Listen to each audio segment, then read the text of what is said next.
example of that. And so for me, be able to have this chance to play against him in the Super Bowl, it's exciting. It's something you want to take advantage of. It'll be something I'll have to chase for a long, long time.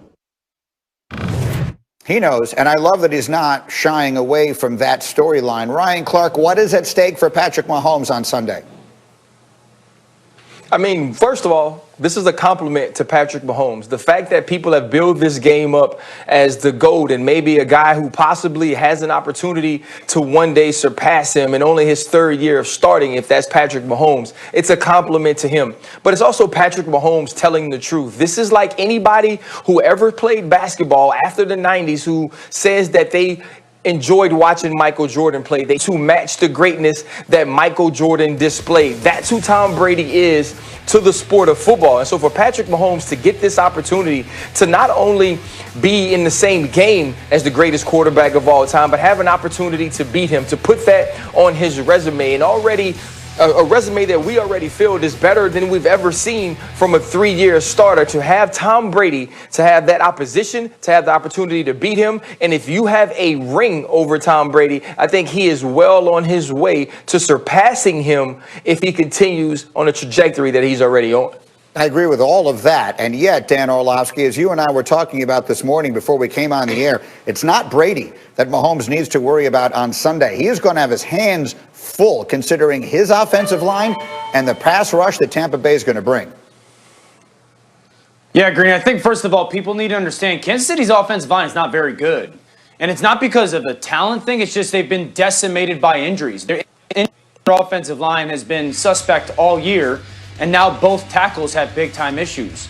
So we're really asking Patrick Mahomes to do kind of something that we know Tom Brady didn't do. That was win the Super Bowl when you know your offensive line is going to get dominated, right? Like that's the way that Tampa Bay's defensive line is going to look at going into this game. We're going to dominate this football game. Vita Vea and JPP and Shaq Barrett, I mean, William Golston, like, those guys are going to dominate the football game. And so, Patrick Mahomes, can you, like, to me, this has got to be his best game ever.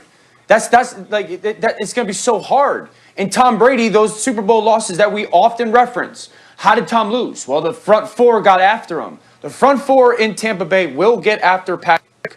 Will he kind of make another note in his legacy of, yeah, they did, and I still won? It gives him the chance to go chase greatness. And that's an excellent point. And Mike Tannenbaum, go ahead, Ryan. No, I'm saying like that's what's crazy. Like when Patrick Mahomes, or if Patrick Mahomes wins this game, that's the backdrop to it. Not only was it against Tom Brady, not only was Tom Brady in his 10th Super Bowl, but you're playing against a team whose strength is now your weakness. And so if you overcome that, if you're able to win this game, it is about you. It is about your talent. It is about you and your obstacles and your adversity, overcoming those things, which Patrick Mahomes hasn't had a ton of. And so I think for him right now, this is the defining moment of Patrick Mahomes' career. And exactly. And quickly, Mike T, I think the analogy to the 07 Patriots, the 18-0 team, which at that time was the greatest offense the NFL had ever seen, and they ran into the NASCAR package of that Giants defense, and they scored 10 points in the Super Bowl. That, I think, is the comparison to make here. Yeah, no question about it. Again, this is an opportunity for Patrick Mahomes to show his greatness. It's also a glimpse into the future because as his contract gets bigger and bigger over the next couple of years, they're going to be playing with lower round draft choices and free agents on that offensive line. So if they could overcome that great pass rush of Tampa Bay with 5 backups, that will go to his greatness. And one other thing that bears noting, Bruce Arians could beat Patrick Mahomes by how he calls plays for Tom Brady. If they could stay balanced, that will limit Patrick Mahomes' opportunities, and that should be a big factor as well in the game. We got 6 more days to work towards this, Dan, I promise, and we will. Much more on this. What's at stake for Mahomes? Literally everything. Meanwhile, we are doing Super Bowl memories today, and Ryan Clark, oh, look at RC. Ryan Clark, that was 12 years ago today. Steelers, Cardinals, a legendary game, legendary for that touchdown by James Harrison on the final play of the first half, and maybe even more so, that touchdown by Santonio Holmes that winds up winning it at the very finish. Ryan Clark, 12 years later to the day, what does it make you think of? Yeah. The relief I was feeling laying down in that confetti. I don't necessarily know if people understand the stress of football season, of playing 19 games, of being the team that people expected to win and almost losing it. We were up in the fourth quarter, and Larry Fitzgerald and Kurt Warner took that game over. And there's also a video of me on the sideline with my hands on my head like this, because as the Pittsburgh Steelers and as Ben Roethlisberger and as Antonio Holmes are marching down the field, I'm praying because I'm saying, save us. I'm saying that we're the #1 defense in the league. We gave up 13 points a game, and we're about to be the GOATs of this game, and not the greatest of all time, but the reason that we lost. And I just remember after the game, after Lamar Woodley knocks the ball out of Kurt Warner's hand, Troy running up to me, we hug each other, and he goes, I was so scared. And we were both scared that Larry Fitzgerald was going to jump over our heads and win the game like that. And so I remember laying down in the confetti with relief. And the other thing I remember was that was the year after I got sick. That was the year after we all lost Sean.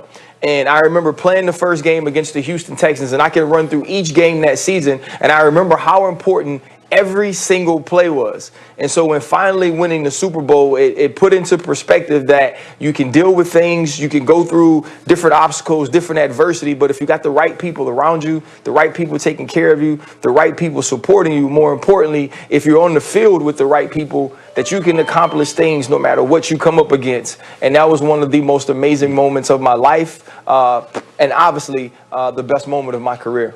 That's really well said. Again, 12 years to the day, and it is one of the most memorable Super Bowl games ever played. Meanwhile, let's see what the memories are going to be out into the future, and we're going to do something here we're going to call Prisoner of the Moment. So it's going to pertain to this. Matthew Stafford, by now, we've talked about it all morning long. You saw it over the weekend. Shefty reporting Saturday night. The Lions trading Stafford to the Rams for Jared Goff and a whole bushel full of draft picks, a third-rounder this year, a first-rounder next year, a first-rounder the year after that. So the Rams pushing their chips to the center of the table. And as I've said all morning long, I think we all have to first guess this. It's not fair to just say, look, we'll all see how it plays out, obviously. We will see how it plays out. There's a lot of pressure on the Rams. For the moment, I am a professional overreactor. I have been for 30 years. So I will say it right now. The Los Angeles Rams, Dan Orlovsky, are going to win the NFC Championship next year. The Rams and your buddy Stafford, with that defense and the weapons and that coach who will be redeemed, are going to win the NFC. Dan Orlovsky, what do you think? I'm so proud of you. Yeah, Greeny, I love that. And I'm right there with you. I am right there with you. I think that this move puts them here with Green Bay and Tampa Bay. Now, all three of those teams have questions of what they're going to do this offseason. I just know this. This team in LA was 4 plays away from going to the NFC title game this year. If you mean to tell me, someone out there means to tell me that Matthew Stafford isn't worth 4 plays in one football game as a difference, then we're going to get into a fist fight. Because I know he is. I don't think he is. I know he is. And so I agree that this puts them in the top 4 teams in the NFL, and it puts them right at the very top with Green Bay and Tampa Bay when it comes to the NFC. I'm right there with you.